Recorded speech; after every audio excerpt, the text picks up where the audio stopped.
At this time, I'd like to invite any of the mayors who haven't spoken to have an opportunity if they would so choose. Other than that, I think we'd be more than happy to open it up for questions. Any of the mayors, anybody else want to take this opportunity? Ask questions. Okay. I have a question for you.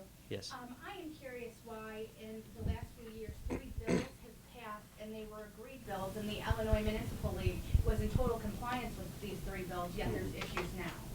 Right, that's true. Those bills did come through as negotiated bills, and unfortunately at the time we didn't have a full accounting of exactly how they were going to impact the systems. We thought we knew, we didn't, and at this point it was regrettable. You guys say that the lawmakers have got sweeteners that put in, maybe one of the mayors can answer this. What is it that firefighters and cops are getting that's making their pensions so expensive and not in line with what everybody else gets? I think I can answer that. I'll start by describing what a general municipal employee gets for maximum pension.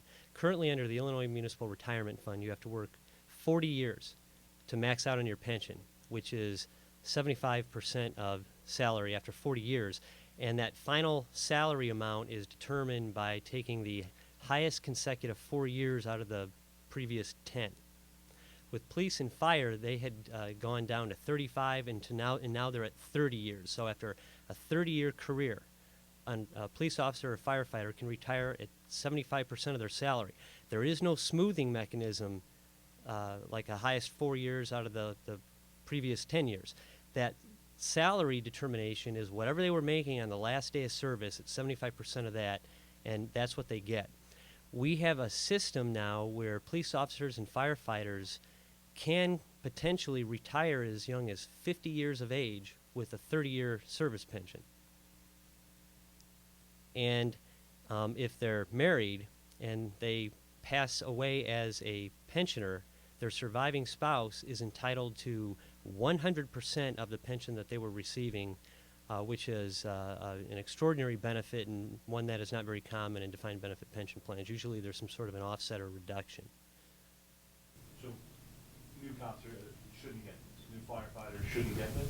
We're not proposing that. What we're proposing at this time is that we need to take a step back.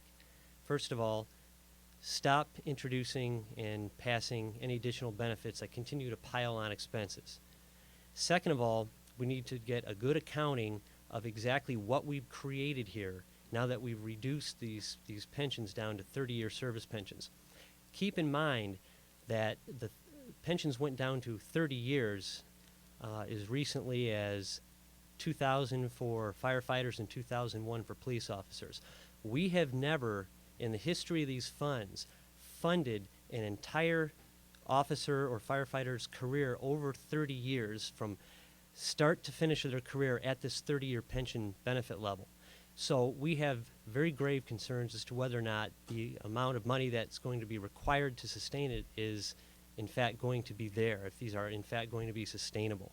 So we think that we need further analysis to determine if that's the case, because if we've ended up creating something that we can't sustain and that taxpayers, many of whom certainly don't enjoy pensions that are quite this lucrative if they have a pension at all, would be unwilling to see their taxes raised to provide the money to pay for these pensions. You guys had this study, you know that you're twice as bad as teachers' retirement, state retirement. You can't afford it, you guys aren't gonna pay for it, I'm not gonna have my taxes raised for it. Eventually, either these cops and firefighters are gonna have to get less, or the state's gonna have to pay more. Eventually somebody loses something. Well, if we determine that these systems aren't sustainable, then at that point I think we would have to take additional measures to try to bring them under control. That's the reason I brought Mayor, up, would you step to the microphone? that's the reason I brought up the examples of Springfield and Evanston. Like I said, we may be looking in the mirror. We're hoping that we're not. We're hoping that with the police and fire working with us, we will be able to find a way to give us a timeout so we can begin to not just study, but absorb the costs. We're not looking to do some of the things that inevitably will come, either higher taxes or layoffs or a moratorium on new hiring. I mean, it's not rocket science. I don't know. I don't know any of us are rocket scientists up here. I'm certainly not. It's very simple. You either pay your debts or you let them accumulate and get further and further in debt. And as Joe said, the miracle of compounding only makes it worse. Or you meet those obligations, and we have a solemn obligation to our police and fire and to their families to meet these obligations. So what do? You increase taxes, layoffs, or you find some new funding mechanism that doesn't exist today. And I don't know of any new funding mechanism. The one thing that we're not doing, and we keep emphasizing, is we're not looking to reduce or modify or take away anything from anybody.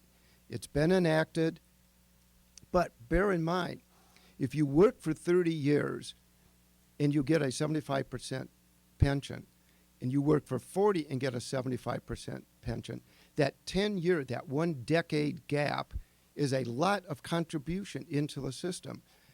If I remember correctly, and correct me if I'm wrong, Joe, IMRF, which is our primary pension system for our municipal employees outside of police and fire, is funded in excess of 90%.